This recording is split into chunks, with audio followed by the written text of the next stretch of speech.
Preview.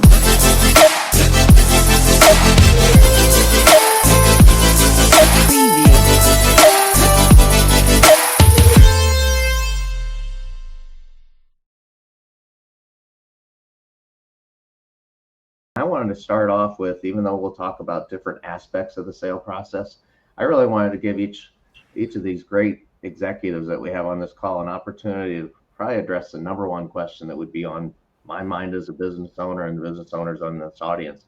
I mean, why should a privately owned business use an investment banker to sell their business?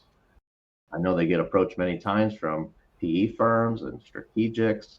I've heard from business owners that they get emails every day on that. So I just want to give these guys an opportunity to talk about the value they bring and why you should consider an investment banker before you start the process. So I'll start with Corey first. Sure. Okay. The main reasons that a privately held business would want to use an investment banker to conduct a sale process is really to get better price, better terms, and a better partner. You could sell your business yourself, and sometimes people do. People who are in the investment business who regularly sell businesses do not usually do it themselves. They usually look to use an advisor. Each of the three buckets I mentioned, price, terms, and partner, is a rabbit hole unto itself that will really get into some detail on over the next hour, I'm sure, through the other questions. But you're going to pay a banker a fee eventually, usually when they succeed on your behalf or help you succeed. And the price and the terms and the partner you get have to add up to more value than what you would have gotten otherwise accounting for the fee.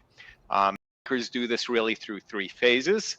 They do it in a preparatory phase where they are crafting a story that you're going to take to market, as well as numbers, which we've alluded to.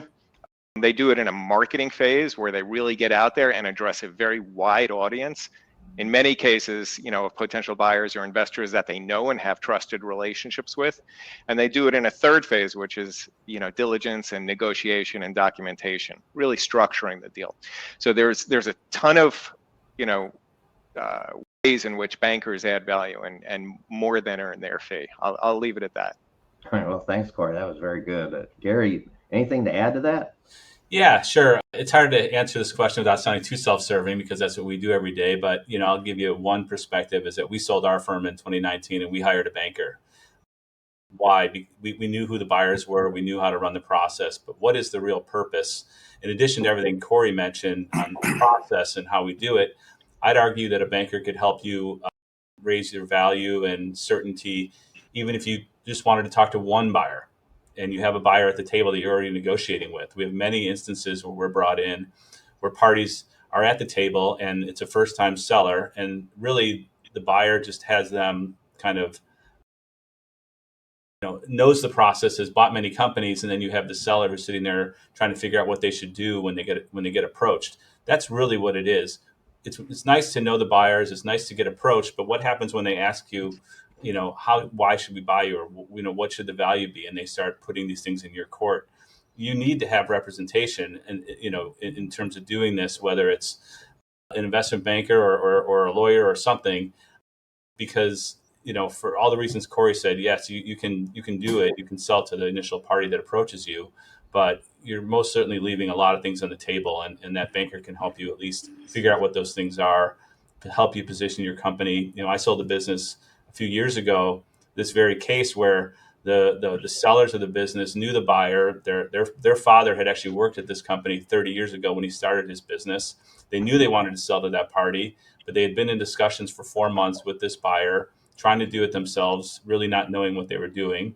And we finally got introduced and they said, hey, we're stuck. We can't do this. And so we ended up getting about 25% more in price and help them get through the process in a way that they never would have been able to do themselves. They really didn't know how to present their information. So there's a million things that can go wrong in a deal and only one thing that goes right. And knowing what those things are and pitfalls to avoid and how to communicate and when and what to tell a buyer and then how to manage the process, all those things go into why using a banker makes sense.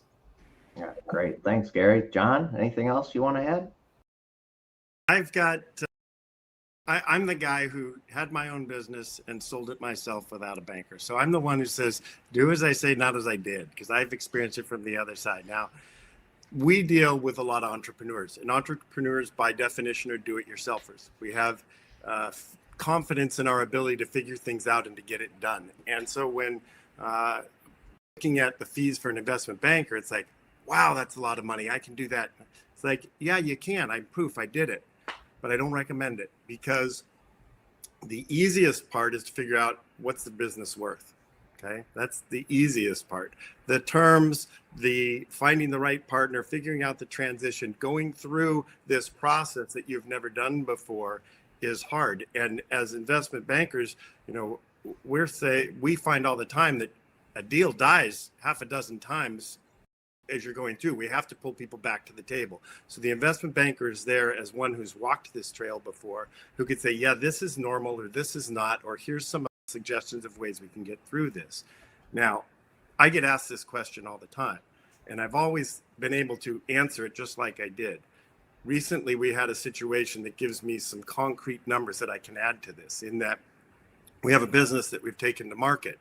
This is a 30-something odd $1 million business in the middle of the country, a manufacturing business that had been approached by a strategic buyer a few months prior to engaging with us.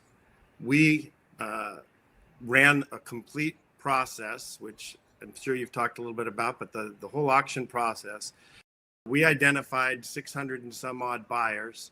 We had a very strong response to this. We had 10% of the identified buyers signed the NDA and reviewed. We had 17 actually submit terms and indications of interest. And one of those that submitted terms was that initial strategic buyer. So that buyer went through the whole process, and the terms that they submitted, they weren't accepted, but they were down at the bottom. And the LOI that we finally settled on is 65% higher than that buyer that they had originally identified offered. So I can confidently say we pay for ourselves. And I have proof at this point. We have numerous examples of the same thing, John. It's amazing how you present the same information to 20 buyers, and the spread between the offers can be 100%. Huge. Yeah, absolutely. Huge. Absolutely.